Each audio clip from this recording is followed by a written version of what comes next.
Hi everybody, and welcome to the Václav Havel Library and this edition of In Conversation With, where this time we have a very special guest, Semyon Bychkov, the music director and chief conductor of the Czech Philharmonic. Thank you so much for joining us. We are absolutely delighted that you could be our guest.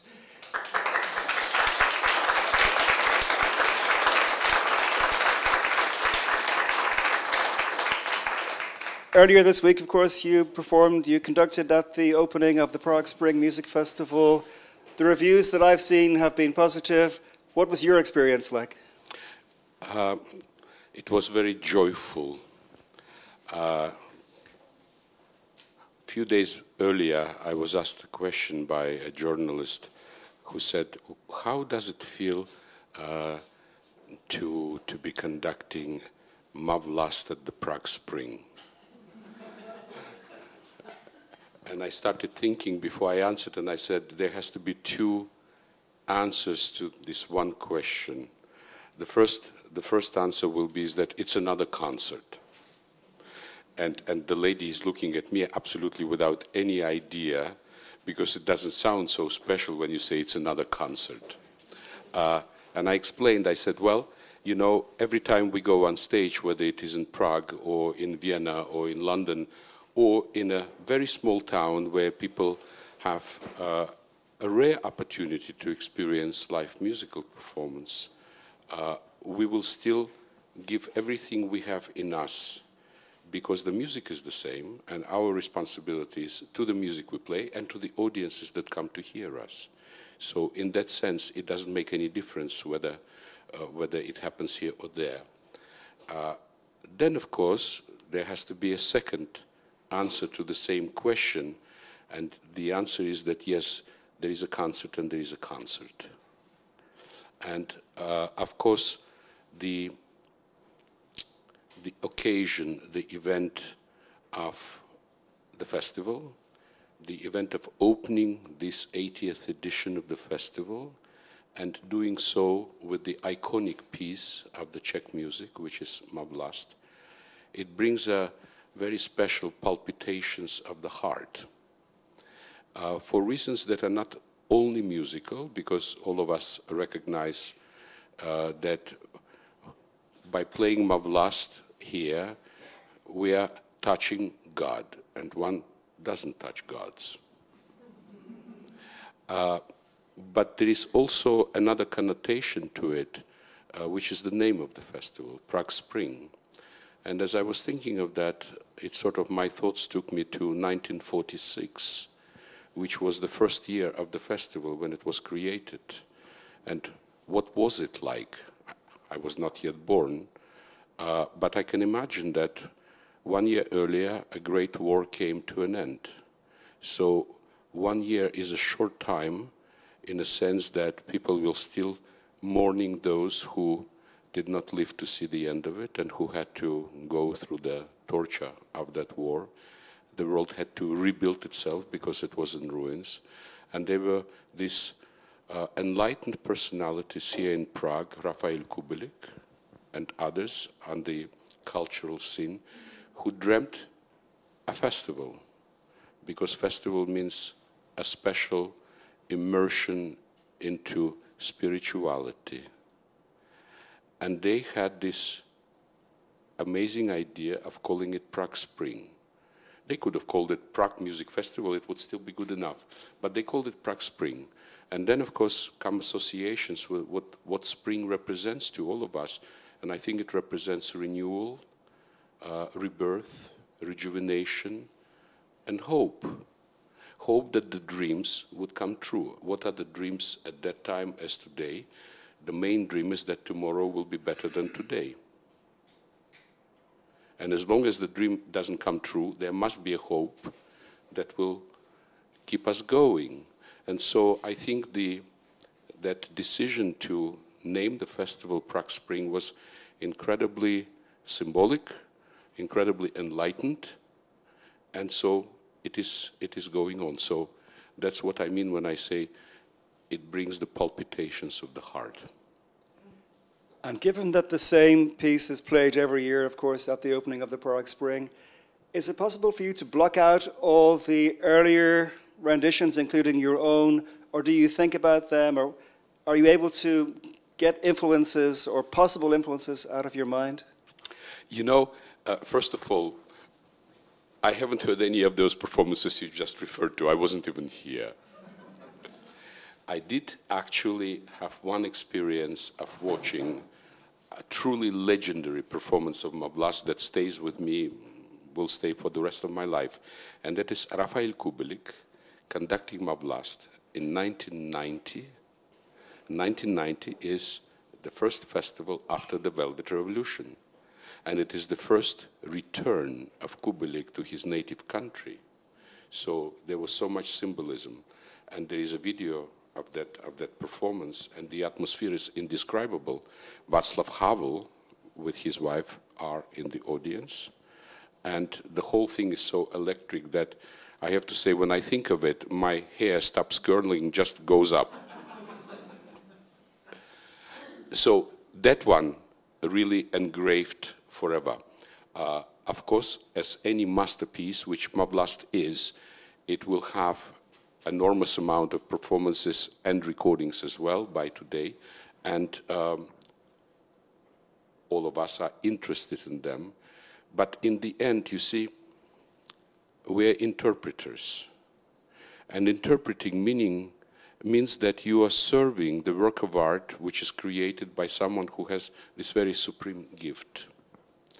So yes, while listening to other interpretations, which give you also ideas, and it's interesting to know how different people approach the same work of art and how they see it.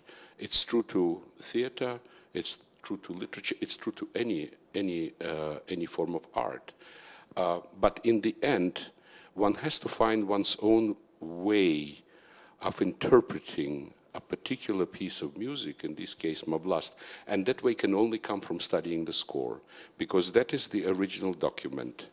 And you know, as something is being born, I'm talking about a piece of music, then it will be performed, and the greater the work, the more performed it will be, and the longer it lives, until it becomes, in a way, eternal. The other question, of course, why so? Simply because it remains relevant. That's why we still need it. When we think how much music, for example, had been composed over centuries, and how much of it is still being heard, one has to ask the question, why we hear this and not the rest of it? And the only way I know to answer that is by saying that it speaks to us today, it's relevant to us today, it is about not only those who were there at the time of creation, it is about all of us today. And that's why we need it, and so it stays alive. At the same time, as the interpretation, musical interpretation evolves, inevitably it will develop. You have exactly the same piece of music, Mavlas, composed as it was by Smetana, who, by the way, after having composed the first two poems, he became deaf. The rest of it is composed by a man who could not hear. He could have written Heiligenstadt Testament for Beethoven, because he was in the same condition. And so, once it starts being interpreted, it doesn't really belong anymore to the author. It is out of his hands. It belongs to those who interpret. And then the question is, are you going to use it or are you going to serve it? I think the responsibility is to serve it to the very best of your ability. But as time goes by, the same piece of music will start sounding different, and the tempi will evolve, and something will inevitably happen that is not necessarily the way it was imagined in the beginning. And so what is interesting for me is to try to go to the origins of the composition, to see where it all started, before it began to acquire new layers. That's the starting point for me personally. But then as I live with the piece, continue to live with it, inevitably there will be more layers coming through my own experience with it, because the music is the same, but we change as we go through life. So it is probably the clearest answer I can I can give to a very complex question. By the time you finish with the Czech Philharmonic in 2028, you will have been here for 10 years. What led you to accept the offer in the beginning and then to extend your stay for a second 5-year period? Well, we have to remember what happened in 2017. Jiří Bilochlavik passed away. It was beyond being a sad day, not only for the Czech Philharmonic, but for the community here, the entire community. I know because it so happened that several days after his passing, I arrived in Prague in order to conduct my own project with the Czech Philharmonic. And just on one of those days, there was a memorial at the Rudolfinum for him. So I saw these lines of people coming from everywhere from the community to say goodbye and to pay respects. And I will never forget our musicians, of course, were part of that whole community. One of them was wearing a frock. That was, I think, 2 o'clock in the afternoon. That was the way of that man to show the respect and admiration he had for a colleague who passed away. So that was a little bit of a turning point. By then, we have started making a recording project of the Tchaikovsky symphonic cycle. And that started in 2015. So by then we were already for 2 years regularly making music together. So just after passing of Jiří Bilochlavik, I conducted a concert at Rudolfinum, and after the concert, suddenly the doors opened of this big dressing room that I have, and a whole crowd of the orchestra come in. I haven't even changed, so you can imagine me drenched with sweat. They didn't look much better either. And so the concertmaster of the time was Josef Špáček, one of the truly extraordinary musical personalities, not only in this country. He was still member of the orchestra as the first concertmaster. So he made a speech, and he spoke in English. And his English is perfect, because he studied in Philadelphia at the Curtis Institute. And so he said different things. As he was talking, I was getting emotional. So I remember 2 things of everything else that he said, which were, you bring the best in us, and we would like you to be our next music director and chief conductor, and we would like you to be our daddy.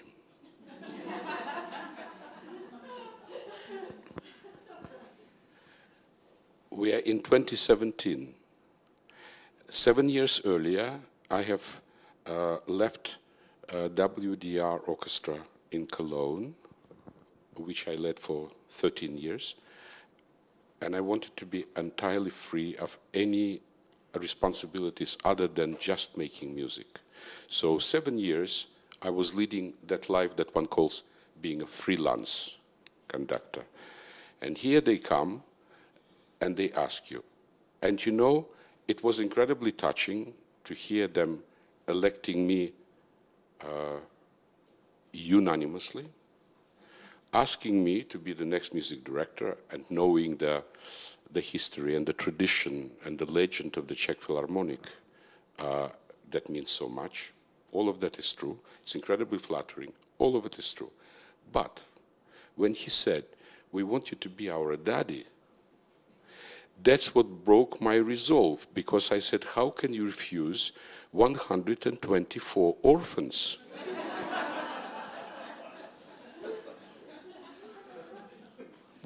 Well, I wanted to ask you, what makes a good conductor? I presume being a leader or a daddy is the starting point. Being a leader is a starting point, but it's not only for being a conductor. Any person who is responsible for any institution, artistic or otherwise, it doesn't really matter, has to be a leader. And what that means is that whatever decisions you make, all the lives of those that work in these institutions, those lives will be affected. You make good decisions, people find fulfillment. You make bad decisions, and they are miserable, and they feel that they're wasting their life. And every single one of them will have a dream, and those dreams won't come true. So that is the human side of it. And then, of course, there is an artistic side. As for any leader of any institution, there has to be a vision of what you would like to be in the future, not only today. I think it's absolutely the same for political leaders who have a dream of seeing their country and seeing the world developing in a certain way. It's true to everyone. I'd like to go back to your childhood in St. Petersburg, Leningrad, I guess it was, in those days when you were a boy. When did you first feel the power of music? Well, first of all, thank you for asking the question, because nothing gives me greater pleasure than talking about myself. That's what we're here for, kind of. Well, I was born in what was then called Leningrad in 1952. I was born to a family where my father was a scientist. My mother was a teacher of French language in the school. In her childhood, she was learning to play piano. Her father, my grandfather, he was a doctor, but he was also an amateur composer. His father, my great-grandfather, and that family was from Odessa, was a conductor of the Odessa Opera House at the turn of the centuries. So there was music in the family. And when the war came, she was 17 years old, so all of that musical dreams, they all stopped. And after the war, of course, she never went back to it, but she wanted to see if I had a musical ability. So she brought me to what they were calling House of Scientists. Today one would call it a club, which was situated in the most beautiful palazzo right on the river, Neva. And they had lots of different activities, from music lessons to chess, for example, etc., etc. So she brought me and to this lady who was a piano teacher there. She became my first teacher. She studied in her day in the Warsaw Conservatory. She was by then what one would call a certain age.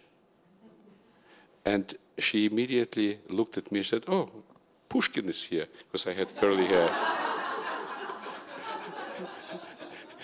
But there is no evidence that Pushkin could play piano. And so I became her pupil, and at the age of 5. And then 1 year later, I gave my first recital. I have no idea how the recital went, because one doesn't realize such things. But I do remember 2 things. I played a piece of Grieg. I would have to translate it from Russian, which is how I knew it, to an English. It's called Procession of a Gnome. And as I learned the piece, she asked me one time, "Do you think gnome exists?" And with total conviction, I said, "Of course." She said, "Why?" "Because there would be no reason to compose the piece if he didn't exist." And the second thing that I remember was the last lesson before the recital. And by then I was 6 years old. And the day before the recital, it was my final lesson, sort of like a general rehearsal, if you will. So I played the gnome, and whatever else I was playing, it was Clementi, Sonatina of Clementi, etc., etc. When that was finished, she said, "All right, now you will leave the room, and you come here as if you're coming on stage. You will take a bow, you sit at the piano, and then after that you stand up and you take a bow and you leave the room." All I remember is that she made me learn that little route from the door to the piano forever. She made me repeat it, I don't know, dozens of times until she was satisfied with the way I walked, with the speed with which I walked, with the way I bowed to an audience, etc., etc. And that was part of that. That was a most enlightened and remarkable lady. That's how it started. Well, you emigrated to the United States in the 1970s. You were in your early 20s. What motivated you to leave? Was it an easy decision to get out of the Soviet Union? You know, here you will know extremely well because you lived it. You know what the regime was like. And years before I left, well, not that many years, because when I left in 75, I was 22 years old. Let us say 10 years earlier. One day, it was in the winter that I remember, my father said, we're going to go for a walk. So we went for a walk, and being a winter, it was very dark already. Snow, cold. And during that walk, he explained to me the reality of life that we were leading, which was built on an idea of a lie. He said, this is what you're told, and this is the reality. Compare. And this and that. Now, today, I realize the risk that he took by telling a little boy, sort of enlightening me and putting the whole idea of life upside down, the risk he took, because next day I could have confided to anyone, either a school friend or a teacher, it doesn't matter. I didn't do that because I sensed some way it wasn't the thing to do, but it opened my eyes very early on. And as life went on, everything I saw was confirming what he explained to me. So then I was studying in the conservatory. People often think that I left because of anti-Semitism in the Soviet Union. I'm Jewish. Actually, it was one of the reasons, but it was not the only one. And I would say that the main reason was that I wanted to be free. Free to live as I believe one must live one's life. Free from obligation to lie. And by then, and that we are talking year 1975, several years prior to that, there was this period that became known as détente, relaxation of tensions. That was when the Soviets and the Americans decided to establish a more relaxed relationship, let's put it that way. That's when Nixon decided to play what was known as China card, etc., etc. And the demand from the Americans was, and that was actually put in writing by the amendment to the law passed by Congress that would guarantee the Soviets preferential treatment for trade. But there was a condition that was supported by Senator Jackson and Congressman Vanik, so it was in both chambers of Congress, which would allow Jewish immigration to Israel as a way of reunification of families. The Soviets objected to it violently, but they needed so much the Western technology. So I always think that I was somehow traded for a computer, except it was not a MacBook Air, it was something much bigger for the time. And so I left in 1975. Can you, in any sense, separate Russia from the regimes that we've seen, the regime that you grew up under and today's regime? There is a change, and change for the worse. What I would say, the time when I lived there and the succeeding years, I would call it a totalitarian regime. It was a totalitarian regime. What it has become since by now 25 years, gradually, but what is evident to me is that it has become a fascist regime. And there is a fundamental difference between the two. My next question is, I've thought about this a lot over the last few years. Can we or should we blame ordinary Russians for what Russia is doing, given that if we accept that it's more or less a dictatorship, people don't have freedom, they don't have free information, should we blame the people? You know, it's a fair question, because people are different. Some people are prepared to accept the hardship because they're risking so much living in a regime like that. And most people just somehow want to be allowed to live and take care of their life and their families. The reason it is a complicated question is depending on an individual personality, I suppose, but also on the examples that we all have. We're here in the place named after Václav Havel. We know how he lived and what he chose. We know his background coming from incredibly rich bourgeois family that lost everything, where everything was confiscated, the kind of jobs that he had to do, and eventually serving in prison. This is a perfect example of a man who made his choice, and everyone makes a choice. I would not ever condemn people for not making a choice to become like Václav Havel or Solzhenitsyn or Sakharov or people like that. I would never judge them because that is, it's not fair, it's too cruel, and it's too individual. The ones that I would judge are the ones who consciously participate in it, because it's not just one person at the top. It's what we call the regime, but regime also consists of people. Those ones, today, we know what they are and what they do.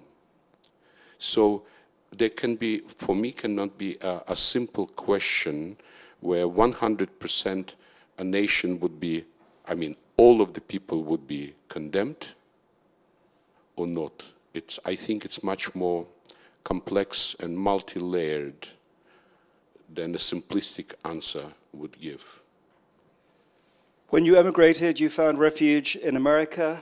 How do you feel at this moment in history when you see the current American regime not unequivocally supporting Ukraine and seeming to quite often dance to the tune of Moscow?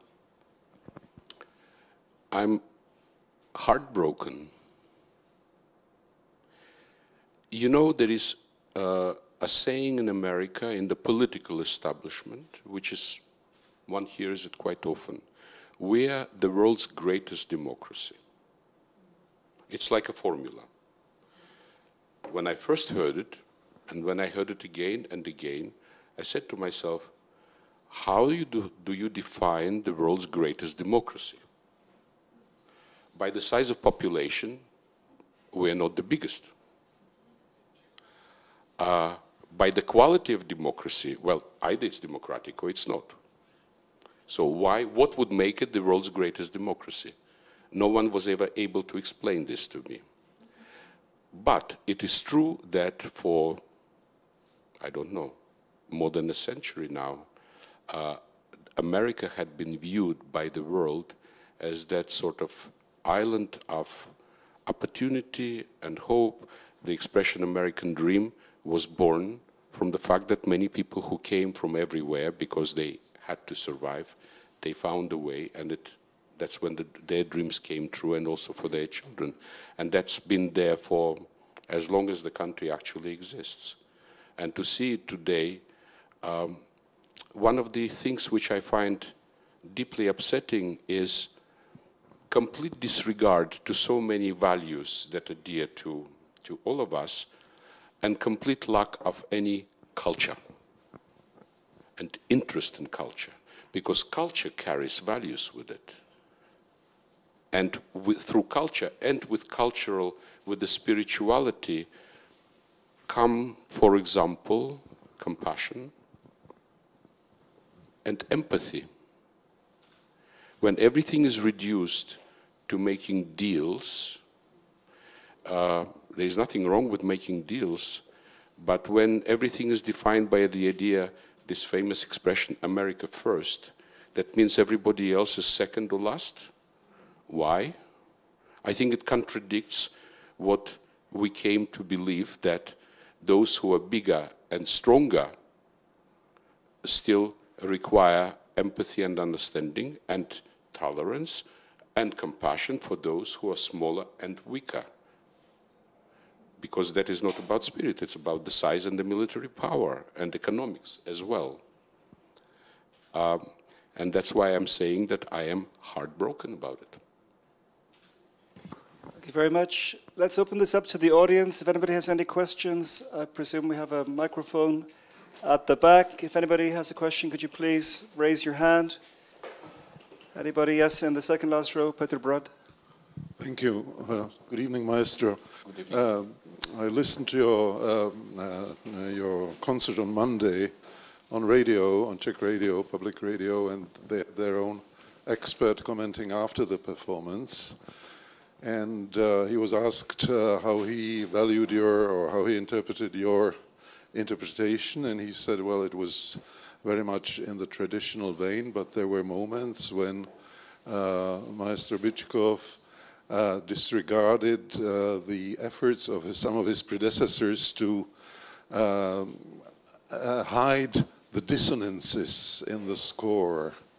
And he showed by not ignoring them, by using them, that Smetana was a very modern composer. Could you explain this, if this is the case, to us in a layman's language? I would try in a way that I explain also to myself. Smetana, Dvorak, however different they are, what makes them so beloved as composers, not only in this country, but everywhere in the world. In Dvorak's case, for sure, Smetana, let's say, is less known. It's this phenomenal melodic gift which melts your heart. You know nothing, you hear this, and you're done. When one starts studying the score, and that is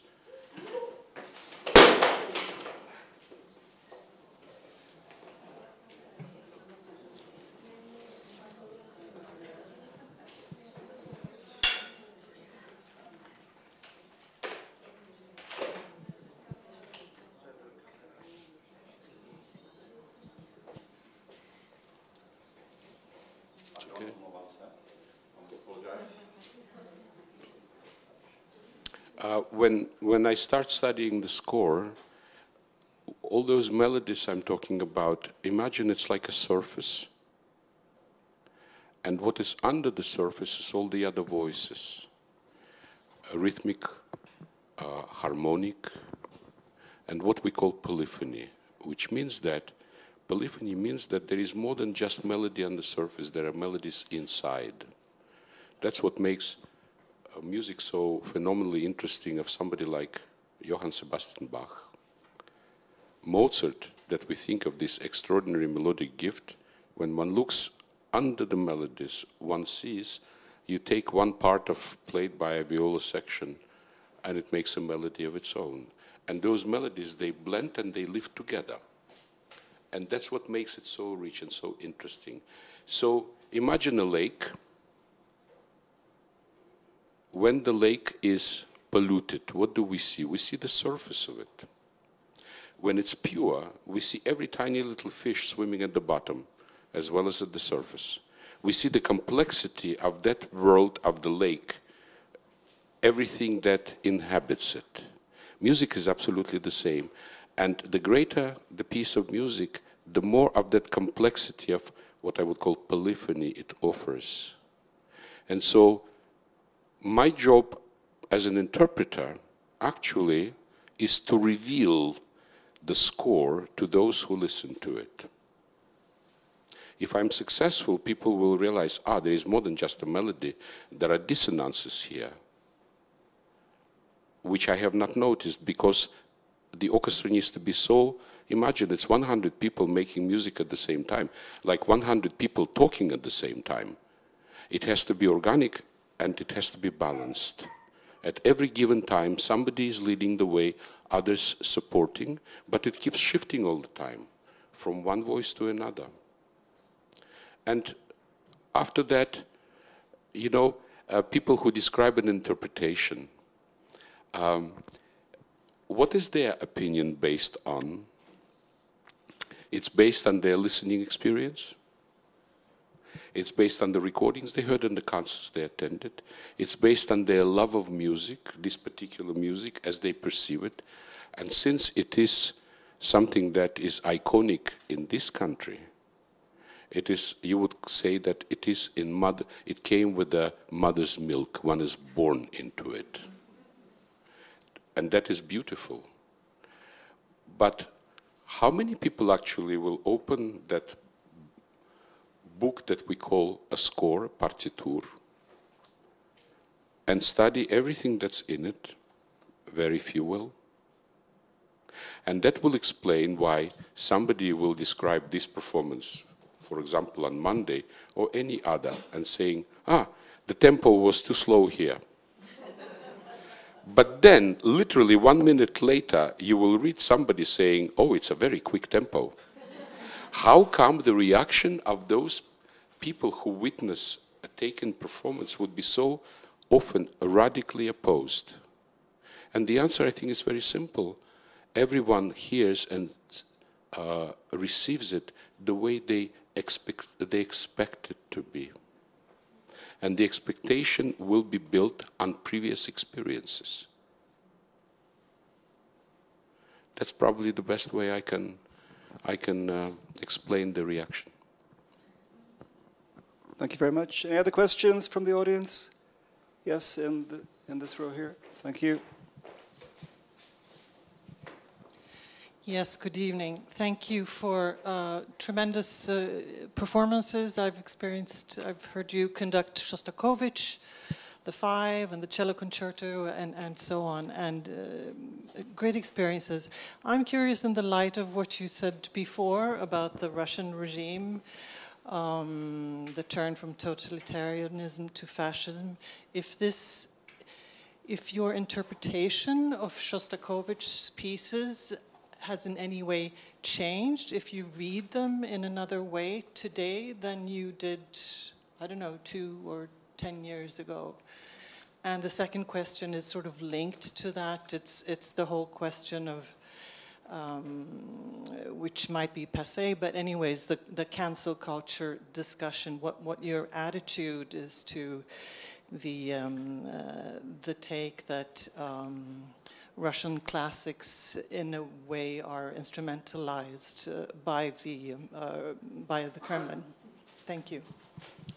Well, first question, first about Shostakovich, and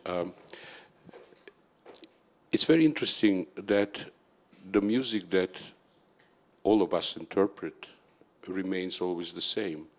The score looks exactly the same way today as it did the time when it was first printed. But we change as we go through life. And so it's like viewing a painting today. You see it the way you see it, and then several years later, you return to it and you see something else. Painting is the same, we are different. So in that sense, regardless of, let's say, political regime or life, it's inevitable that my way or any of my colleagues with a particular piece of music that's really dear to us, that you keep returning all your life to, will be evolving. That's absolutely inevitable. It must be so. Otherwise, what's the point you put on a recording which will always sound the same, and you love the piece, and if the recording is good, you will always have your satisfaction from it. But that's not what we do. So in that sense, I would say, yes, Fifth Symphony of Shostakovich, I first came in contact, I think I must have been 12 years old, in school. I first time heard it and I was completely crazy. I was obsessed with it. And it stayed with it all my life, minus the first, about the first 3-4 years when I came to America after I emigrated. I couldn't stand listening to one note of Shostakovich because it brought me back to life I left behind. That, of course, brings a larger question of what art is, music specifically, is that it comes from life, it is born from life, it reflects life. Otherwise, it's just a play of sound of no significance. Shostakovich, in that sense, is one of those extraordinary beings who found a way to to portray the world in which he lived and his people lived, in a way being a spokesperson for his nation, what it was living. But once again, it's not really about politics, it's existential. And this is why it remains relevant today, because it's existential. One other thing that I would like to add is that it reveals human nature. And human nature is revealed by Bach and the ones before him and the ones after him. Human nature, I don't believe, has changed. I think it was the same 1,000 years ago and longer. What has changed is the way in which it is expressed. Sure, we are wearing different clothes and we have the gadgets today that they couldn't even imagine 100 years ago. But us as humans, I think we are absolutely as we were. And the art that expresses it and that, in the case of music, puts it into sound remains relevant and therefore eternal. That is about Shtokovich, about the Me Too thing. Sorry, cancel culture you meant. Yeah, not Me Too. You see, it has to come back to me after all.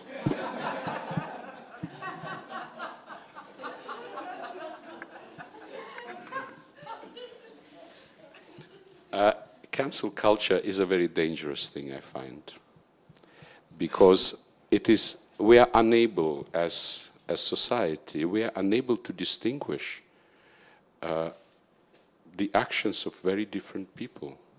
We're just not able to do it. We pile everything into the same pot. So when Russia invaded Ukraine, there was this very strong emotional movement to cancel Russian artists performing in the West. Across the board. Well, there are those who have collaborated, continue to collaborate with the regime, being used by the regime and using the regime in order to advance their own careers. I think in our part of the world, people have every right not to want to hear them again. There's nothing wrong with that. That's fine. But then there have been other cases, and they still exist. I'm thinking, for example, of one young Russian pianist, Malafeev is his name. At the time, he was absolutely in the beginning of his career, 3 years ago, and he had a couple of appearances in Canada. One was in Calgary, and the other one was in another city. They were cancelled. And he put a statement on his Facebook just how destroyed he felt because he was so young. He had absolutely no opportunity to collaborate with any kind of regime.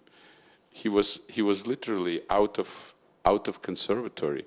I felt it was incredibly unfair. And so that's why I'm saying it is dangerous, because on one hand we are unable to distinguish or take interest in individual cases, because they must be individual. People live differently, people think differently, people act differently. Yeah? And one should be somehow judged on the basis of one's deeds and not on the basis of where one is born. That is one side of it. And the other side is, you probably meant that in Ukraine, anything that has to do with, for example, Russian art today is not accepted or cancelled. It's part of cancel culture. I feel terrible about it, but I would not judge it or condemn it, and I tell you why. It's enough to realize what's been happening to them since 3 years.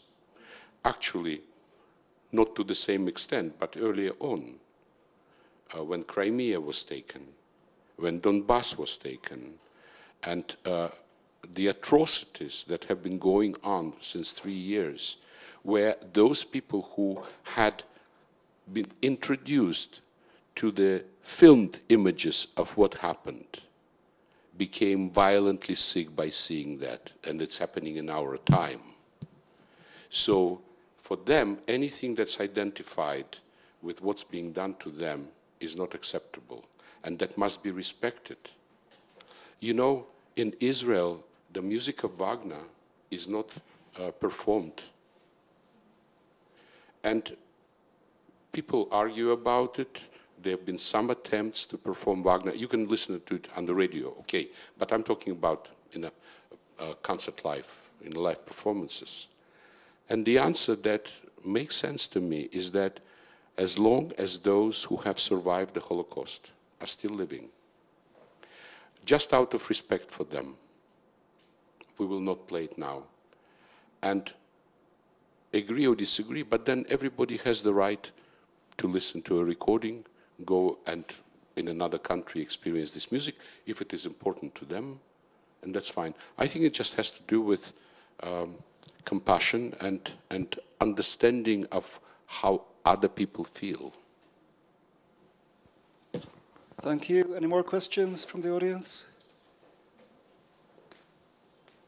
No? Yes, sorry, second row. Can you wait for the microphone, please? Thank you. Thank you. Good evening. In one interview recently on Czech TV, you said that the expression and the sound of the Czech Philharmonic is unique. It differs from any other orchestras. So how could you describe it, the difference? That's the whole point. I cannot describe it.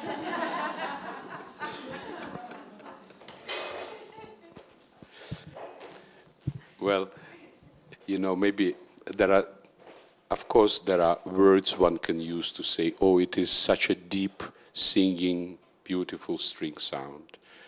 The timbre of the woodwinds or the brass is very special. You use these words, and in the end, they tell you nothing because they're just words. But when we listen to the sound of great orchestras, we will feel that, this one doesn't sound like what I heard yesterday from another one. And there is a handful of them left today in the world. Czech Philharmonic, Vienna Philharmonic, Concertgebouw Amsterdam, Gewandhaus Leipzig. But literally a handful when you think that there are thousands of orchestras in the world. And the level, general level of playing is actually very strong because the instrumentally, technically speaking, musicians are able to have this technical capacity today, which is absolutely tremendous. And yet only a few, only a handful, we would say, special because they have their own face and they don't sound like anybody else.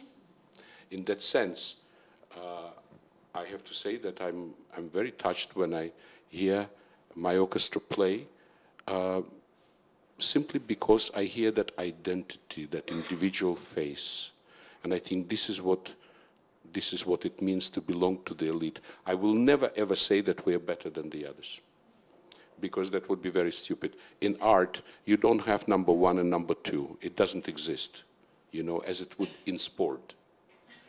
But what does exist to a small degree, and that's what makes it so precious, is that individual face, or individual sound, or individual kind of musicality, or individual kind of temperament that makes somebody different from the others. And I think that difference is precious. Thank you. Time for one more question. Yes, again, Peter Brad, second last row. Thank you. Maestro, do you have the hope of one day walking the streets of St. Petersburg again?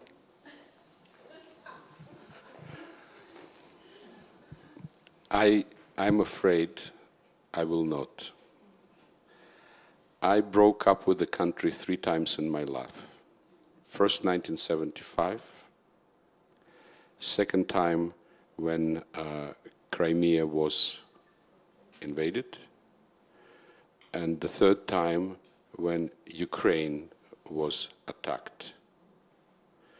And yes, like all wars, this one will stop. I won't say it will come to an end. It will stop. All wars eventually stop when there are no more tears to cry, left to cry, and enough had been killed. This one will come to that. But what happens after that? And I would find it very difficult for me to go back and look people in the faces and realized that they were silent, most of them, or worse. So, with great regret, but you know, I carry it in my heart, the love for the country and for the city in which I was born, of absolutely extraordinary beauty. It's just that the country had been kidnapped a long time ago, in 1917. And it's never been that ever since.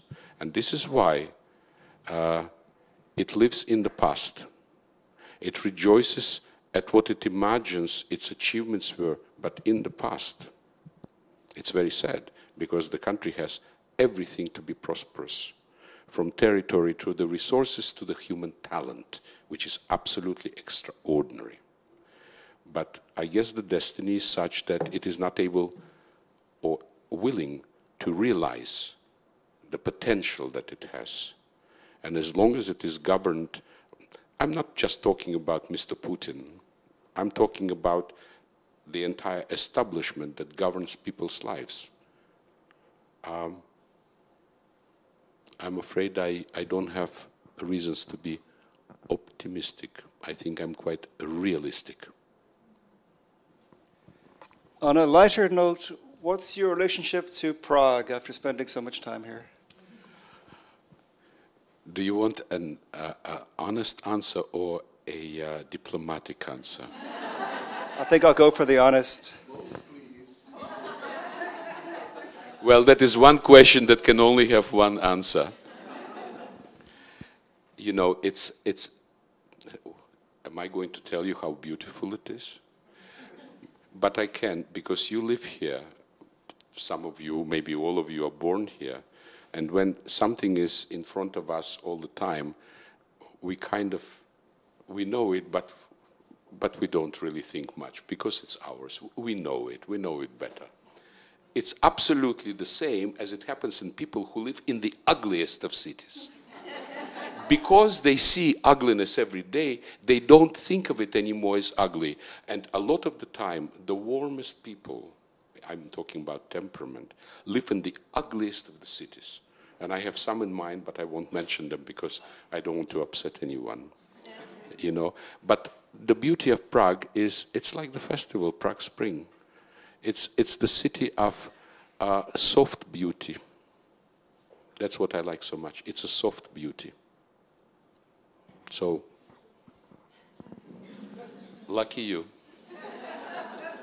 My final question, if I may, after so many years spent here, what have you learned about the Czech nation? And now, please be honest. First of all, I have learned to say Dobrý den. I have learned to say Dobrý večer. I know that pronunciation is leaves a lot to be desired, that I understand, but I'm doing my best. What I've learned, I said it once to my orchestra, actually. I said, I'm looking at you, and you're quiet people, you're not demonstrative, you're not sort of Latins, where, you know, everybody is screaming the loudest and just gesticulating all the time and not listening to anyone. You're not like that at all. And I find that somehow very beautiful, because there is a inner dignity to the way in which people carry themselves. Of course, humans are humans, and there will be vicious debates in the country about the tempo of Mavlast here or tempo of some Dvorak there, whether it is this political movement or whatever. That is normal to every society. But there is this sense of national family that, in spite of whatever contradictions that are inevitable and disagreements, everything you want to say, it somehow protects itself and protects its own compatriots. It's a paradox, but this is my impression, this is what I have noticed, and I find it really very noble. I think it's very beautiful. Well, that's a really great place to end. Semyon Bychkov, thank you so much for a wonderful talk.